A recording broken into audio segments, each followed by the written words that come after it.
Hello and welcome back to another news video for Final Fantasy XIV with me, Meoni. Then the special site for patch 7.1 series of patches has been updated with information for patch 7.16.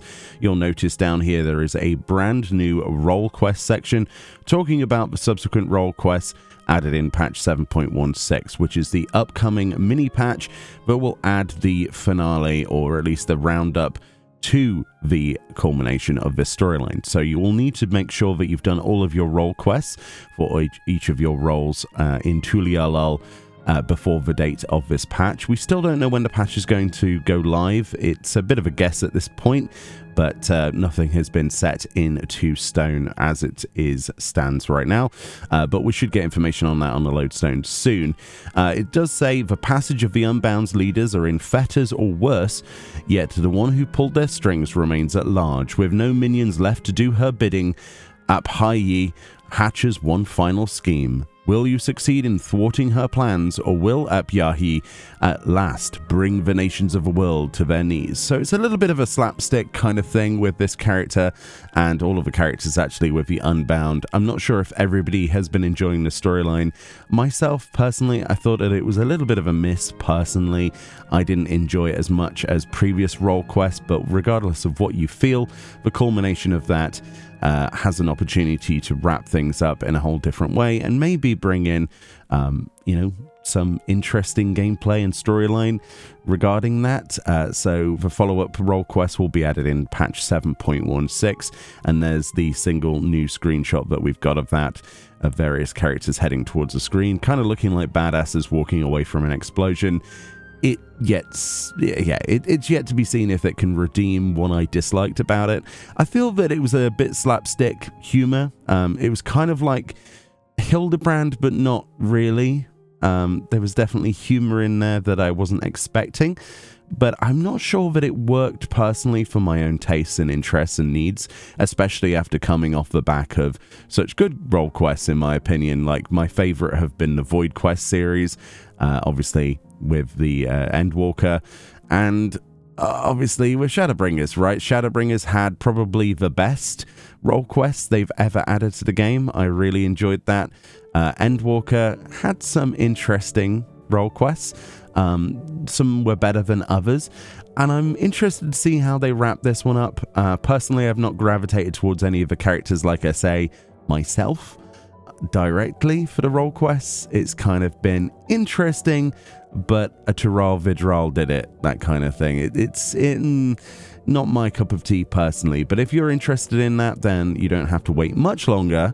In the next few days, probably next week or so, we should see the culmination of that in patch 7.16, and that's pretty much the only major content being added in patch 7.16. In addition to that, then, we also have this tweet from the official Final Fantasy XIV Twitter, or X account as we should call it. It says, following feedback regarding the Cloud of Darkness on Chaotic, we'll be adding the ability to exchange several Cloud Dark Demi-Materia 1 for Cloud Dark Demi-Materia 2 in Final Fantasy XIV patch 7.16. We'll be considering further adjustments based on the comments we receive and would appreciate any other feedback you would be willing to share. So, end quote. So, if you've been doing the Cloud of Darkness Chaotic and you've been getting your clears, it has been a little bit more unusual to actually get the Demi-Materia 2s, because you're rewarded more of those with new players, right? You get bonuses per player that you take through that's not cleared yet. And there are many parties in the Party Finder that are deliberately designed to focus on only bringing in those new players. You might have seen them where they essentially reserve 6 spots or so, the lowest number they can boost through it effectively. And we reserve those for new players, and then the rest of the spots we open up for people who have cleared it multiple times. This has led to certain disagreements within the community where it seems to be a kind of reverse psychology. Yes, it's cool that you can enable new players to get your clears, but in many of those cases it has fallen onto the kind of the realms of, well, this person doesn't actually understand the mechanics, they've not gone through the process of learning the fight, and now we're essentially enabling them a clear by using sack strats or whatever it might be. Some groups are employing those methods to get their Demi Materia 2s, because Demi Materia 2s, if you're unaware the difference between them, Demi Materia 1 is essentially things that you can purchase for your character that are bound to you. You need 99 of those for your Cloud of Darkness mount, your Shroud of Darkness, which is not market tradable. You also need a significant amount of those to actually get different armor sets. Those are all Demi Materia 1s, which are bound to you. There's no trade value in those. Demi Materia 2s, however, which you get more of the more players are with you that have not cleared the content and suddenly clear it, you are awarded extra totems. Those are things that you can purchase and market trade. So obviously there's been a guild value in new players, which is the whole reason why people have set up these parties, right? So the idea is that if they implement a way of trading those Demi Materia 1s, which you get from your clears, you also get bonus time periods on certain data centers if you do the content and clear it in that certain period of time, where you get upwards of 8 bonuses applied for your individual party, and multiple of those bonuses can be applied to the same person. A lot of people are sat on quite a lot of Demi Materia 1s who have no interest in trading with those, right? They don't want all of the armor sets like I went for. They don't want the Cloud of Darkness mount. Maybe they've already won that in a roll. So a exchange that direction is a good idea, in my personal opinion, and will mean that the market board will crash significantly down in price. So people who are concerned, who never want to step foot into content for whatever reason that might be, unfortunately, will still have access on the market board at a lower cost to than the hairstyle and the dais mount, for example. You know, the triangle that disappears when you press a button, that one, if you are unsure. So there's a lot of controversy around that. People are not sure if they want that or not, but it seems that Final Fantasy XIV itself is listening to the feedback that a lot of this stuff seems to be gatekept away. They want accessibility to that. It will affect the market. Things will come down in price, but a lot of people that I know personally outside of, you know, doing endgame content have complained that they have not been able to get their hairstyle because they have to go and do this because it's too expensive on the market board. Will it drop significantly? Yes. Will it still be a good way of making gil?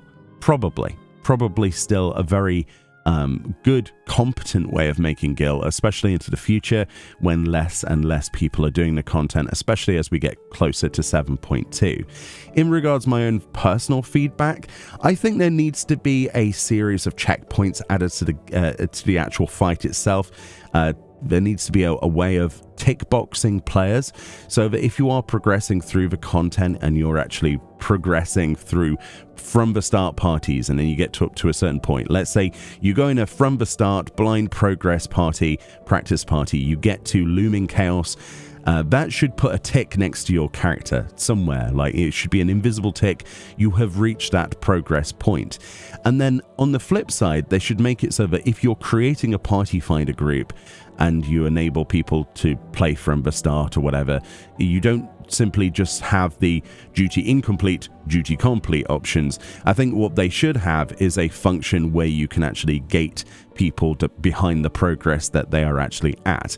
That means that you would be able to enforce people who, you know, how many people have gone into the party finder over the last few weeks and reached Looming Chaos, but people don't understand Looming Chaos, or it's tower progress in disguise as swap.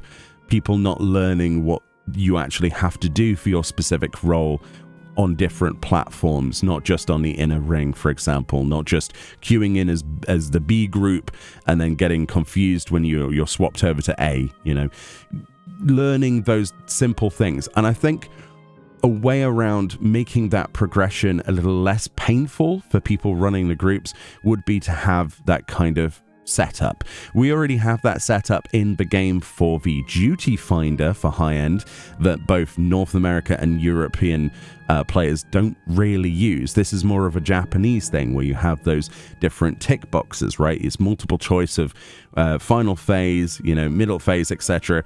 They could elaborate on this and give us this screen here and make that something that we could utilize in the party finder. So we could create groups with these tick boxes, but have it in some way able to check your character's progress.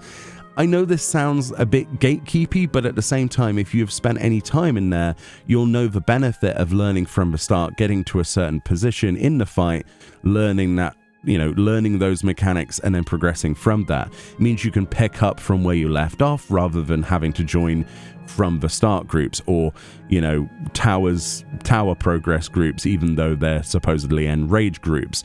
So that's my piece of feedback, is on a greater scale for 24 player stuff. At the very least, I think it would be nice to have the functionality to, checkpoint people to know where they are at. Right, and I think that would be something that would make the game more enjoyable. At least that's what I think, anyway. But you might disagree. Imagine there's just an invisible checklist. Has this player seen looming chaos? Have they progressed past that point? You can even split that into percentage-based stuff, so that by has this player seen 50% of a fight? Because at the moment there's a lot of talk about people checking external applications and things that may or may not be outside of terms of service to actually check if a player can be invited to a group or not. And I think if more of that stuff was done in the game to facilitate people being able to progress a fight, there'd be less of a problem. Now, it doesn't get around the problem of people creating the boost parties and reserving 6 spots to basically cash in on the totems, and then basically not worrying if they die or whatever, and having backups or whatever, because you can basically take a set amount of dead people through the fight if your DPS is high enough, as long as you deal with the towers and things yourself or whatever. But yeah, it's an interesting piece of content, and I think there's going to be a lot of discussion about this as it goes forward as a format. I'm really interested to see where Yoshi P and the team take this content. I think the difficulty, at least in my opinion, hits the sweet spot. It's not a difficult fight, but anything that's not a difficult fight is further made difficult by the increase in the number of players, right? Even though the majority of the time you're working with the random 3 or 4 people on your area, right, at any one point, or 6 on the sides, right? Those people outside of your parties.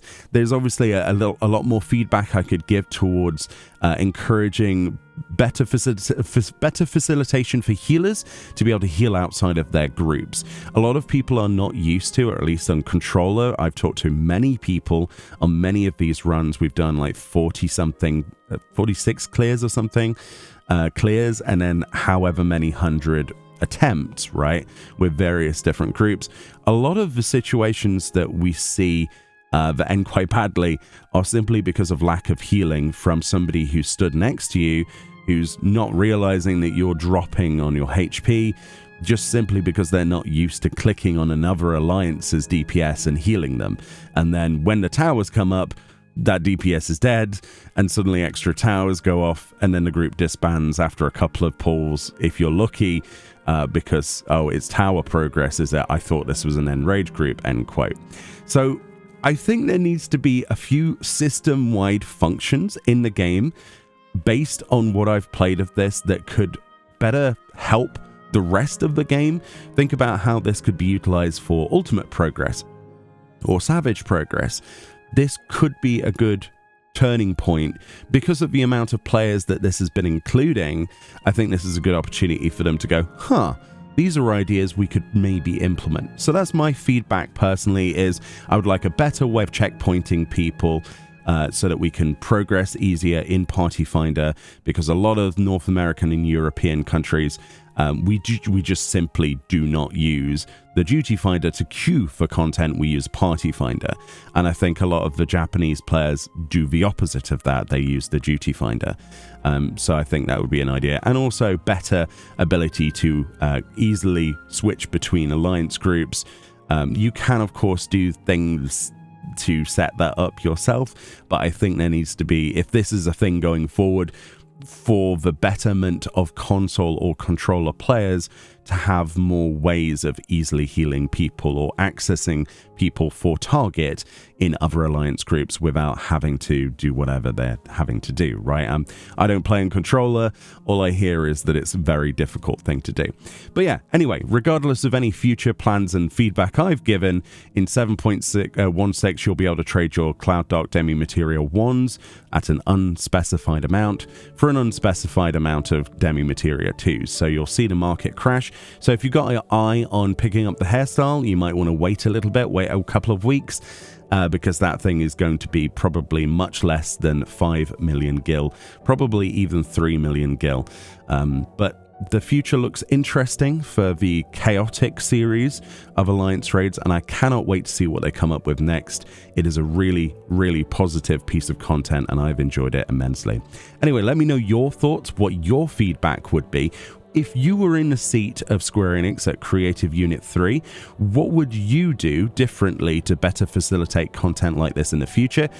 And in general, the game, what things would you make? What things would you choose to do that would make this content and other content easier for you to progress and get rid of some of the problems that people have been seeing in Party Finder? Let me know. Much love, and I'll see you all next time. Bye-bye.